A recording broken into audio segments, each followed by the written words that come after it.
मालिकेच्या पुढील काही येणाऱ्या भागांचे अपडेट जाणून घेऊया आपल्या आजच्या या व्हिडिओमध्ये। तर आपण आता इथे सध्या पाहतोय की जी आता तनिषा आहे तिला तर इंद्रजित आवडतो आणि तिला कुठल्याही परिस्थितीत इंद्राला मिळवायचंच आहे। त्यासाठी ती अगदी काहीही करायला तयार आहे। पण आता इकडे इंद्रजितचं तर फक्त सतत राणी राणी राणी इतकंच सुरू आहे। मग आता इकडे तनिषा ही विचार करते की मी इंद्राला डायरेक्ट तर नाही मिळवू शकत। इंद्राला जर मला मिळवायचं असेल तर मला पहिलं तर या राणी नावाच्या काट्याला माझ्या वाटेतून बाजूला करावं लागेल। पण या राणीबद्दल इंद्रजित एक तरी शब्द वाईट ऐकून घेईल असं मला तरी वाटत नाही। जर ह्या राणीला इंद्राच्या आयुष्यातून काढायचं असेल तर ते गोड बोलूनच काढावं लागेल। त्यासाठी आता मला रोज सतत काही कारण काढून इंद्रजितच्या जवळ राहावं लागेल। पण कसं काय कारण काढून मला इंद्रजितच्या जवळ राहता येईल, कसं करू काय करू असा ती विचार करत असते। आणि त्याचवेळी आता तिच्या डोक्यात एक सुपर्ब डुपर्ब जबरदस्त भन्नाटेदार आयडिया येते आणि आता ती म्हणते wow yes really it's an amazing. जर मी असं केलं तर मी आणि इंद्रा सतत जवळ राहू शकतो।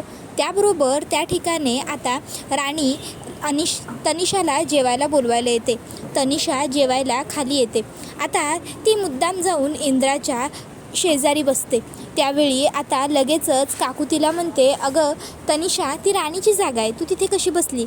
त्यावर ती म्हणते ओ सॉरी काकू बट ॲक्च्युली मी असं ऐकलं होतं की नवऱ्याच्या डाव्या बाजूची जी खुर्ची असते ती बायकोसाठी, म्हणजे डाव्या बाजूची जागा बायकोची असते ना, कारण तिकडे नवऱ्याचं हृदय असतं असं म्हणतात।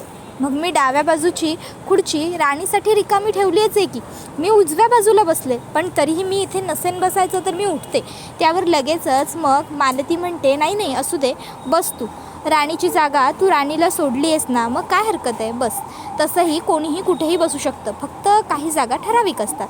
त्यानंतर मग आता सगळेजण जेवायला बसतात। आता त्यावेळी इकडे इंद्रजित हा लगेचच तनिषाला म्हणतो वेल तनिषा तू एवढा वेळ काढलास, इथे आलीस, आमच्याबरोबर वेळ वगैरे सुद्धा आता घालवलास, या सगळ्यासाठी खूप खूप थँक्स।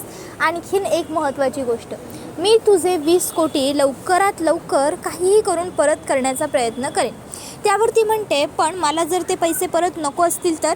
त्यावर इंद्रजित म्हणतो व्हॉट 20 CR नको आहेत तुला? त्यावर ती म्हणते की हे बघ इंद्रा मी कायम अब्रॉडमध्येच राहिली आहे, सो मला सगळं तिकडचंच माहिती आहे, पण मलासुद्धा इच्छा आहे ना आपल्या मातीबरोबर आपल्या माणसांबरोबर जोडलं राहावं यासाठी। आता मॉम आणि डॅडची तर गावाला काही प्रॉपर्टी नव्हती फारशी, त्यांनी तर सगळं सिटीमध्येच केलं होतं, त्यामुळे माझंसुद्धा गावी येण्याचा कधी प्रश्न आला नाही। बट अनायसे जर तुझ्यामुळे मला गावी येता आलं आहे तर मग गावाला काहीतरी करायला हवं ना। त्यावर आबासाहेब म्हणतात नेमकं तनिषा तुझ्या मनात काय आहे? त्यावर ती म्हणते मला 20 CR ऐवजी तुमच्या कंपनीत 25% शेअर्स द्या, शेअर होल्डर बनवा मला। त्यावर मग आबा म्हणतात काय? त्यावर ती म्हणते एक मिनिट आबासाहेब तुम्ही प्लीज टेन्शन घेऊ नका आणि बर्डन तर बिलकुल घेऊ नका। हे बघा मी काही चुकीच्या इंटेन्शनने बोलत नाही आहे। मी आणि इंद्रजित एकमेकांना कॉलेज टाईमपासून ओळखतो, आम्ही एकमेकांना चांगलं ओळखतो आणि आम्ही किती व्यवस्थित बिझनेस एथिक्स फॉलो करतो तेही आम्हाला माहिती आहे। जर इंद्रा मला 20 कोटी द्यायला गेला तर त्यामध्ये त्याचं नुकसान होईल, पण जर 25% शेअर त्याने मला दिले तर आम्ही बिझनेस पार्टनर होऊ, आम्ही एकत्र काम करू शकू। मी माझ्या मुंबईच्या कंपनीकडून किंवा अब्रॉडच्या कंपनीकडून सुद्धा तुम्हाला सपोर्ट करू शकेन, क्लायंट्स मिळवून देऊ शकेन, म्हणून म्हणते मी। त्यावर इंद्रजित म्हणतो वेल ठीक आहे मग अनिशा तुझी आयडिया तुझं प्रपोजल मलासुद्धा पटलं आहे। मग एक काम करूया, उद्या तू ऑफिसला ये, मग उद्यापासून आपण फॉर्मॅलिटीज कंप्लीट करूया। त्यावर ती म्हणते ठीक आहे। मग आता दुसऱ्या दिवशी आता हिच्या सगळं फॉर्मॅलिटी तनिषाच्या पूर्ण करण्याच्या असल्यामुळे इंद्रा आणि तनिषा लवकरच घाईघाईने सकाळी ऑफिसला निघून आलेले असतात। आता त्यावेळी इंद्रजित हा फोनवरती बोलत असताना पिऊन तिकडे कॉफी घेऊन येतो। त्यावेळी आता तनिषा पिऊनच्या हातातली कॉफी घेते आणि पिऊनला निघून जायला सांगते। पिऊन निघून जातो त्यावेळी आता तनिषा त्या कॉफी मगमधली थोडीशी कॉफी उष्टी करते आणि आता म्हणत असते की उष्ट खाल्ल्याने प्रेम वाढतं असं म्हणतात, मग आता माझं आणि इंद्रामधलं सुद्धा प्रेम वाढेल। आणि मग ती इंद्राला म्हणते इंद्रा अरे प्लीज काम नंतर कर, कॉफी घे। आणि मग ती त्याच्या हातात कॉफी मग देते आणि ज्याप्रमाणे एखादी बायको आपल्या नवऱ्याच्या मागून जाऊन त्याच्या दोन्ही खांद्यांवरून हात ठेवत तिचे ते हात त्याच्या गळ्यातून खाली छातीपर्यंत घेऊन येईल, अगदी तसेच हात आता इकडे तनिषा इंद्राच्या आणत असते. आता ती कायम अब्रॉडमध्ये राहिलेली असते, ती कायम फॉरेन कल्चर फॉलो करते आणि इंद्रासुद्धा बाहेरूनच शिकून वगैरे आला आहे. त्यामुळे आता इंद्रासुद्धा फार काही या गोष्टी नोटीस करत नाही, त्यालासुद्धा एवढं काही विचित्र हे वाटत नाही. पण आता हे मात्र राणीला अजिबातच आवडलेलं नसतं, कारण राणी तर कायम गावीच राहिली आहे, त्यामुळे तिला हे पटत नाही. इतक्यात राणी आता इंद्रा कॉफी मग हातात घेतो, कॉफी प्यायला मग तोंडाजवळ नेतो. इकडे तनिषाच्या चेहऱ्यावर हसू उमलतं आणि त्या केबिनमध्ये पटकन येते आणि म्हणते, तनिषा मॅडम तुम्ही काय करताय तिकडे? तनिषा म्हणते, अगं काय नाही, मी सहजच उभी होते, ये ना ये बस. त्यावर मग इंद्रजित म्हणतो, राणी तू ऑफिसला कशी काय आलीस अचानक? त्यावर राणी म्हणते, यावंच लागलं ना. नाही म्हणजे तुम्ही तर माझ्याबरोबर चहा प्यायला घरी थांबला नाहीत, मग मी विचार केला की मीच तुमच्याबरोबर चहा प्यायला ऑफिसला येऊ म्हणून आले. हे बघा चहासुद्धा आणला आहे तुमच्यासाठी. इंद्रा थँक्यू सो मच राणी, मला याची खूप गरज होतीच, तुला बरोबर माझ्या मनातलं कळतं असं म्हणत तो चहाचा कप हातामध्ये घेतो आणि पटकन लगेचच प्यायला हात वरती करतो.